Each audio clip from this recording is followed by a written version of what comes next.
G'day guys. So, got this Brinks sitting in here. I had a little go at it last night. Got to a very deep fault set and couldn't get out of it. Couldn't get past it. So I did a little bit of research by going through, typing in the name of the lock into YouTube, and found the lock-picking patrolman picked this one. And he used a very good technique, but unfortunately it's a bit more difficult for me to use because I'm left-handed and not right-handed. To use a method, and when I looked at it, I was watching it, the method was actually really good. He said that he got it off, I believe it was Foxy, but I'll just grab two tension wrenches here and I'll show you. So he used a, no, that one's way too big.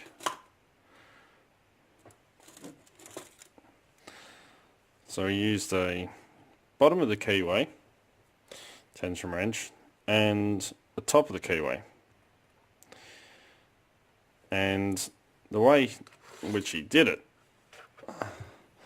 was he used his finger to put tension with using the top, and he used his thumb for counter, so he could very precisely control the core when he was picking. I thought that was actually pretty good, but being left-handed, it's a bit more difficult for me to try and do. But anyway, I'm going to have another crack at this lock and hopefully get it picked.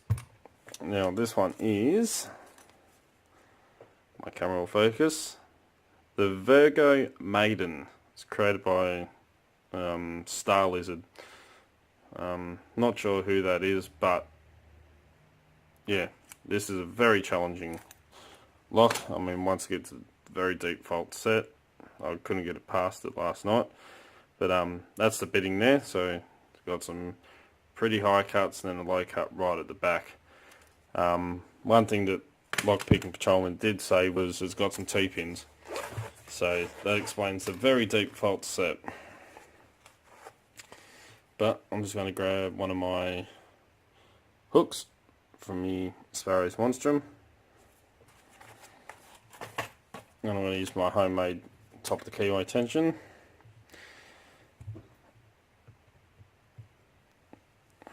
And let's see if I can pick this one tonight. It's going to go all the way to the back. It's only a 5-pinner, but it does give pretty good feedback. So I just clicked pin 5. Feels like pin 4 is binding.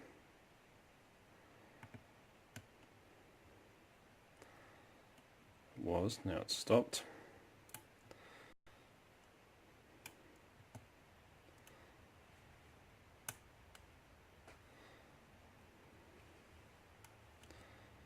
Feels like they're all springy.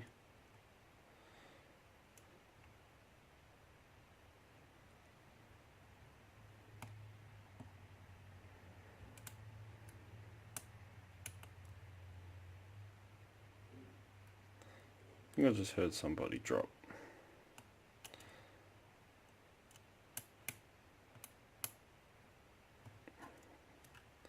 I've got like next to no tension on this. Right, so that's pin 5. Definitely set.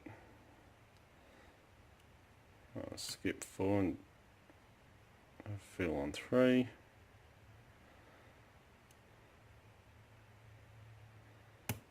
There's 3, you got to click out of him.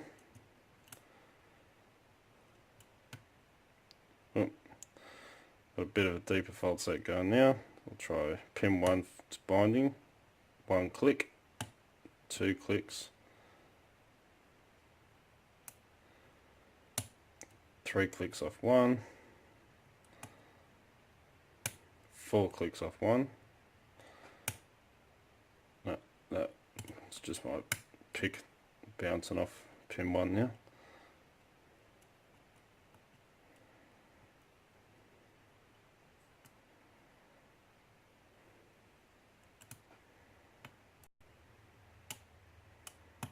There's pin 4.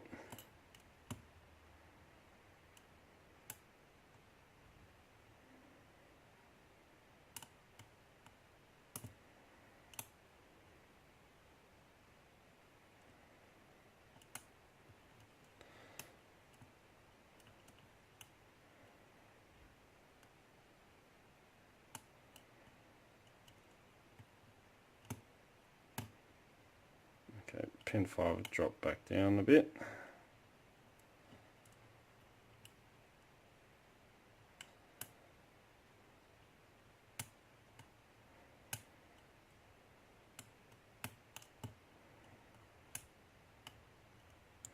Plenty of crunching going on, but no one's talking back to me at the moment.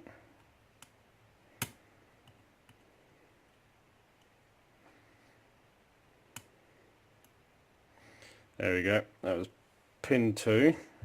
Just clipped him and got deeper fault set. That's pin 3. Now I'm into that very deep fault set. What I might do, just so you can see a bit better, I'm just going to move the camera and try and zoom in.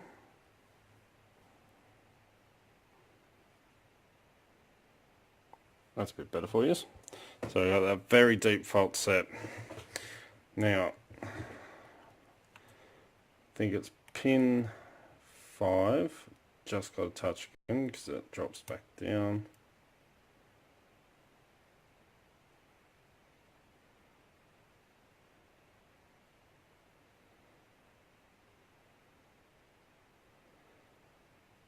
If I can get on him.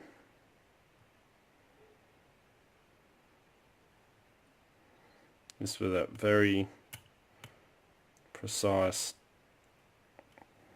tensioning comes into play.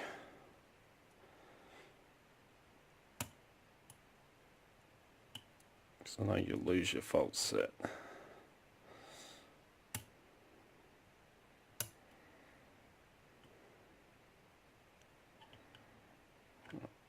Just going to very carefully try and go back a bit and hopefully not lose my fault set. There we go, pin 4, and we've got an open. So it's very, very challenging lock because that tensioning has to be just right, but definitely got an open. Nice shiny brinks. It's actually the first brinks I've ever picked, and you can see he's got some tape on there holding it together. But I'll try and keep this in frame. I'll zoom back out for you. Let's gut this. Bring the beast in.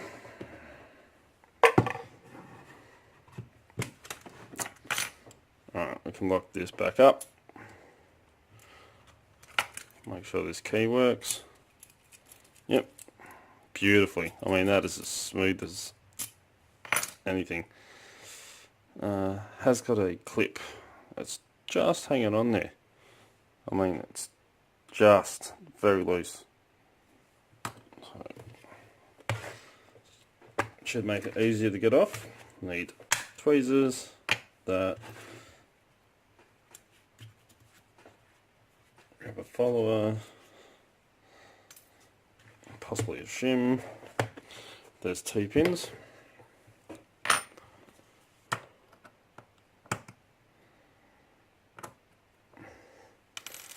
The other night I used this one, and as you keep saying, get a new one, but my camera will focus on it. Come on, slice right into the side of my finger with it. Excuse me. Alright, let's work this out.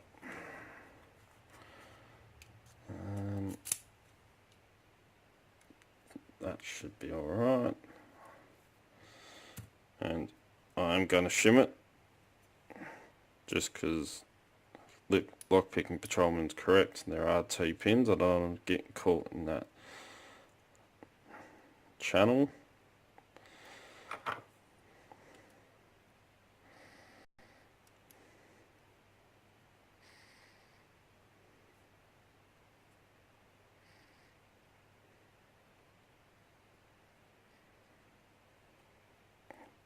be very careful, because I don't want a cutting disaster.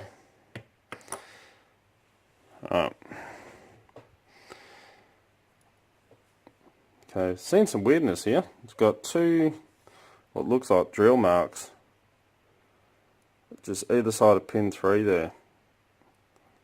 So it might be to catch a very deep fault set. There might be a wafer in there like a drunken spool. And seeing a bit of weirdness with these pins. Alright, zoom this back in so you can see what's going on. Alright, carefully pull that one out. So all pins had to be picked. Let's go. Pin 1. Which way was he in that way? Serrated. Pin 2. Serrated.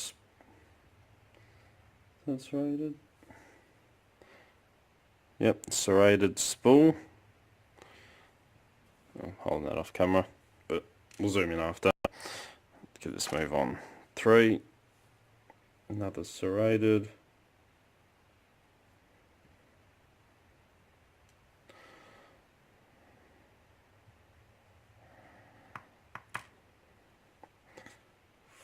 It's like a spool. 5 is another spool. Alright, modifications to the core. We've got undercuts in 2, 3 and 4. 1 and 2 are completely standard. So some very deep undercuts in here. Right, upstairs. Let's pull this shim out. I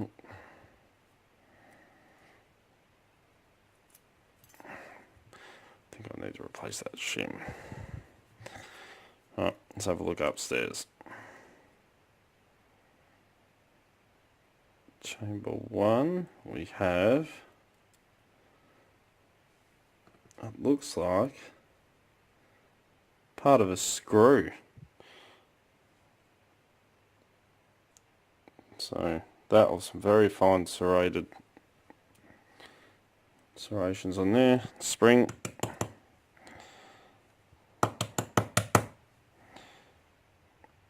Very fine little steel spring. Chamber 2.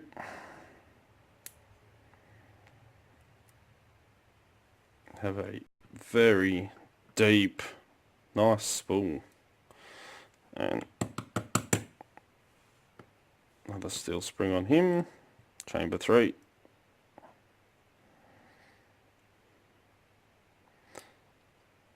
Just broke this. Ooh, hello. Just broke the shear line. He was in there like that. Let's T-pin with a wafer.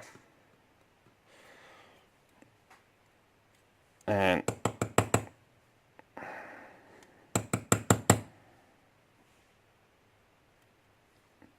it's a big lighter spring by the looks of it. Alright, 4.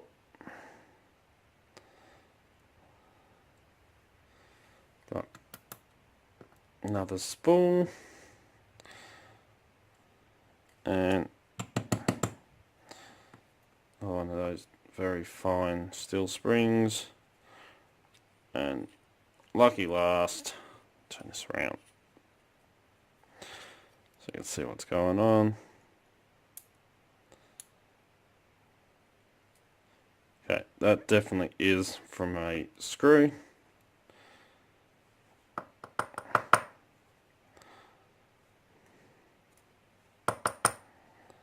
Come on, spring. There we go. Last one. Upstairs, I'm not seeing. Just quickly look under the light off camera for a sec. Yeah, no. Upstairs is completely stock. So let's have a very close look at these springs. Oh, pins I should say. My camera would stop bouncing around. Come on. So we've got a very nice serrated key pin in one. We have a spool in two. We have another serrated pin in three. In four, we've got a dear little spool pin. And in five, we have another spool with kind of serrations on it. I believe that is the same. Might be file marks on this one, not serrations like I thought. It's in chamber 2. Upstairs we have what looks like a piece of a screw. In chamber 1.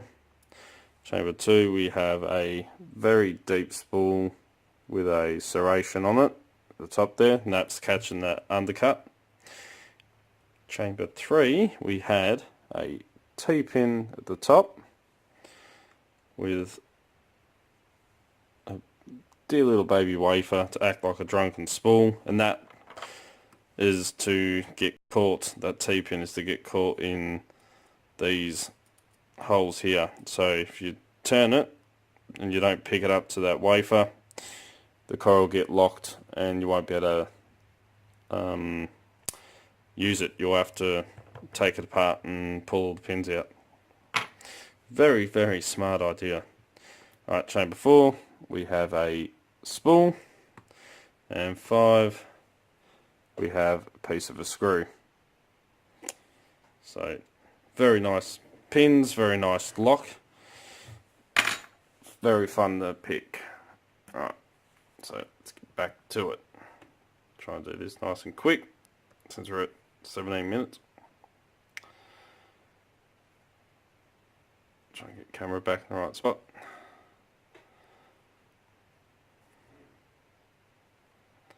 Alright, so as always follow the codes, keep locksport legal, you know, don't do anything stupid. Don't forget to come and check us out on Discord. Absolutely fantastic, cannot recommend it enough. Also, while you're at it, don't forget to check out our Instagram and Facebook page, Dark Arts Lockpicking. And if you'd like to get in contact with me, you can email darkartslockpicking@gmail.com and I'll get back to you straight away. Or you can contact us through our Instagram account or Facebook or Discord on all them. So, yeah, please don't forget to hit that subscribe button. Once I hit the 200 subscribers, I'll be doing an awesome giveaway for that. So definitely hit that subscribe and check it out. Give a thumbs up if you like what you see. And until next time, cheers guys.